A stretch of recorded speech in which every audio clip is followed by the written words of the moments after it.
squandering a moment from Kerry Carpenter in the ninth. We're going to get into that today. John, good morning.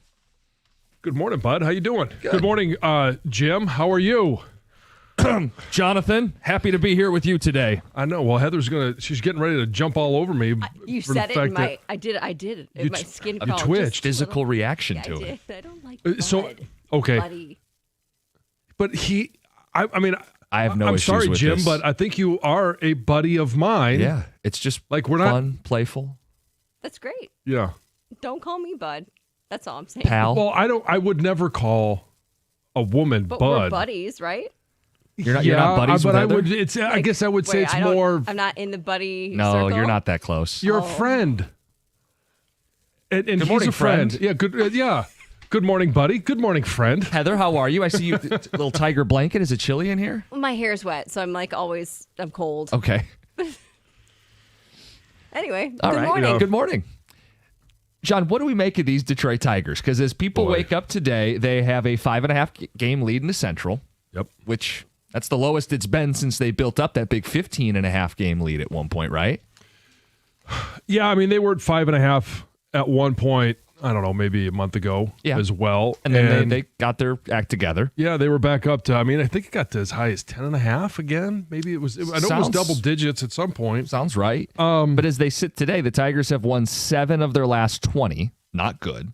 The Guardians have won 15 of their last 20. And it's down to 5.5. Cleveland in town for tonight and tomorrow. Scooble on the mound. Magic number is 7. Right. It hasn't been good. And so if they win the Scooble win tonight, the magic number will be 5. Scooble's Thursday. So Scooble on Flaherty's Thursday. tonight. Flaherty's tonight, and yes. unfortunately, Flaherty's last start was good, which means Heather's me all disheveled. You're fine. It means Flaherty's probably going to get 4 or 5 today, and they're going to have to find a way to win. All I wanted to do was say good morning to my buddy. And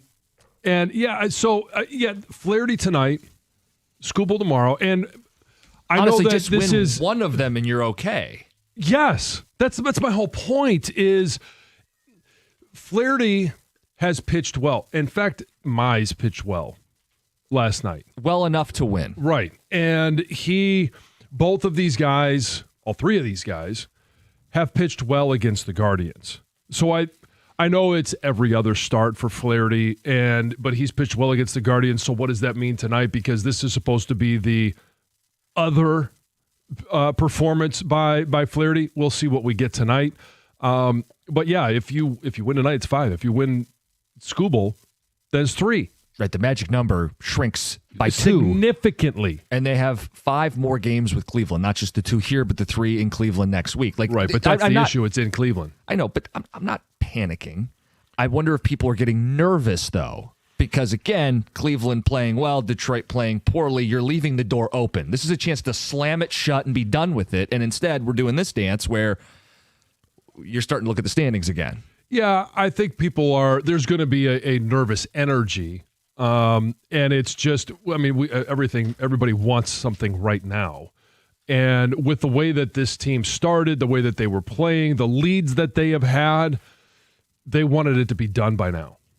But it's not. This is baseball. And I still not concerned about the division. It may take a series longer, then so be it. Right now, the earliest they could clinch magic number 7 would be Sunday against the Braves. That'd be if they won all 5 games, right? Well, no, I guess they could clinch earlier if Cleveland lost on Friday and Saturday, right, too. So the best it could be after the series would be 3. Yes, and then at that point, the earliest you could clinch would be Saturday. There was this weird scenario going into last night where they could have clinched Thursday. Because of the tiebreaker. The tiebreaker, yeah. But there was not a scenario where they could clinch Friday.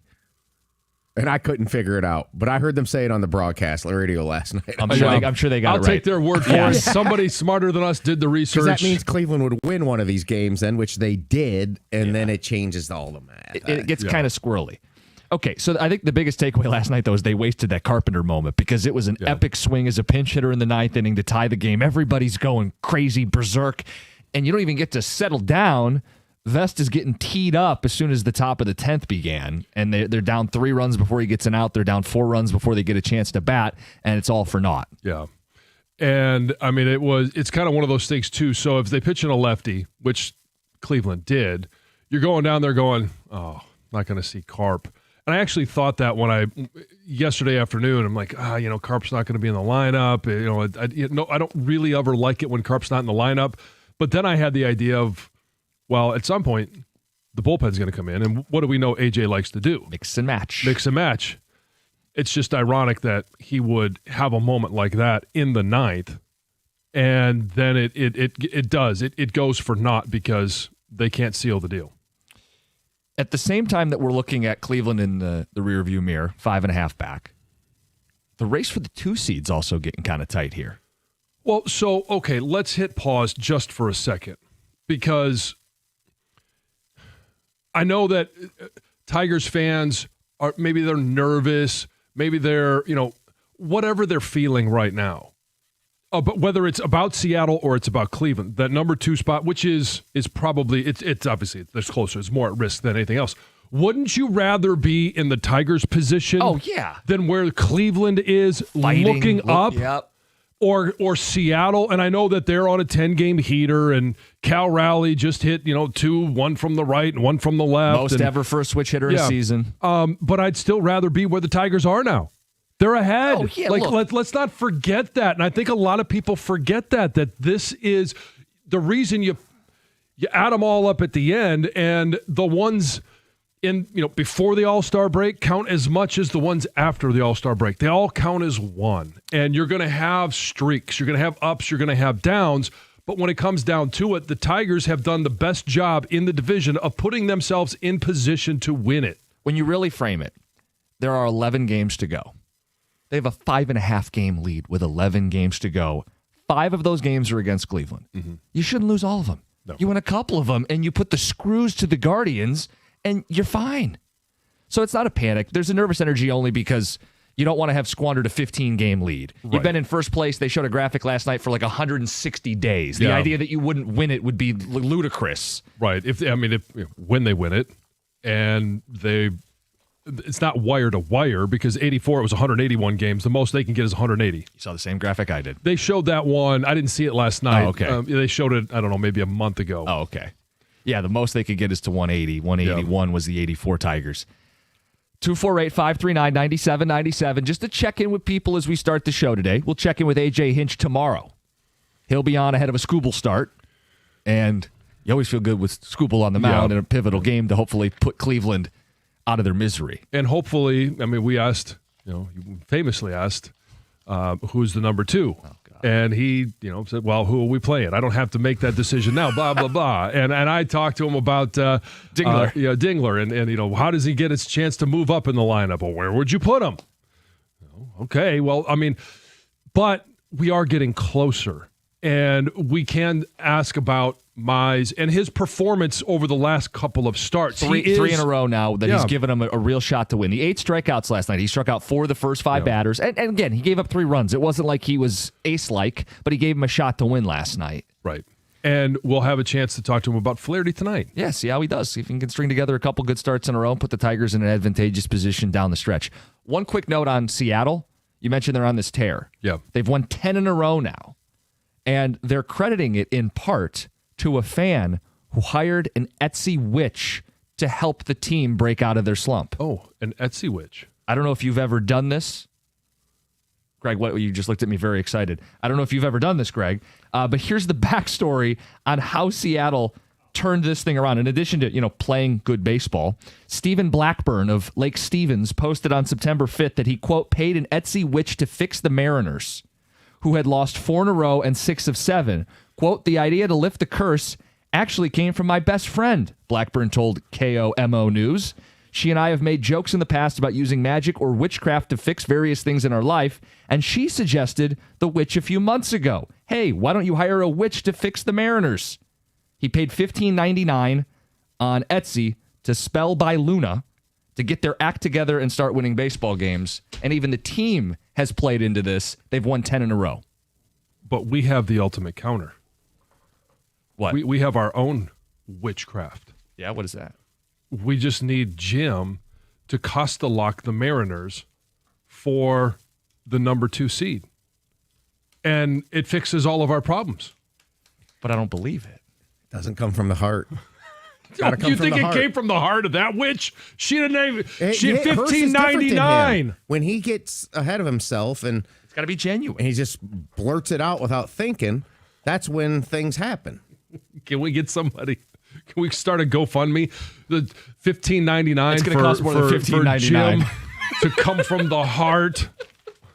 All right, let's go. Price is Right. 1601. The Mariners are on a double-digit win streak. They are. A little disco action out in Seattle these days. Go, yes. You know what? I do. He feels it. It comes right out. I do think they will win their division. I'm feeling that. I'll tell you that today. I think they will outlast the Astros. They have a big series coming up with them down the stretch. I'll cost a lock of Mariners AL West title. There you go. Now we're cooking. We're getting there. All right. Just real quick on the standings, and things are getting a little messy. The Guardians are fighting for a wild card here too. You know, they're 2.5 out of that. They're probably setting their sights on that before the division. The division can come later, but we got to get to that first. I tell you guys, last year, always go to a number of total wins, 86 or better. The Guardians have to go 7-5 to get 86 wins. Okay, not crazy, but the Tigers are at 85 wins. One more win gets them to 86. Can we get two? Right, exactly. So missing the playoffs probably isn't even possible. No, but at this again, point. I don't want to even leave that door. They need to win this division. They Yes, haven't they won. do. They haven't won this division in a decade or more than a decade, and they've led it for 160 plus days. Go win the division. All right. The other thing we've got on today's show, I mentioned AJ's tomorrow. Dan Campbell is on the show today. He'll join us at 8:02, and it's a Wednesday during the Lions season, which means we have Lions tickets to give away. We'll be giving away Lions tickets today for their game against the Browns on September 28th. We'll play Name That Lion. Different hour every time we do it. It's this hour today. So we're looking out for our early birds. All right. This hour, we're giving away Lions tickets. You're going to get 3 clues. We'll play a sounder. That will be your only chance to call in. You're only allowed to guess when you hear the sounder. 3 clues this hour. Name That Lion. It's 97.1.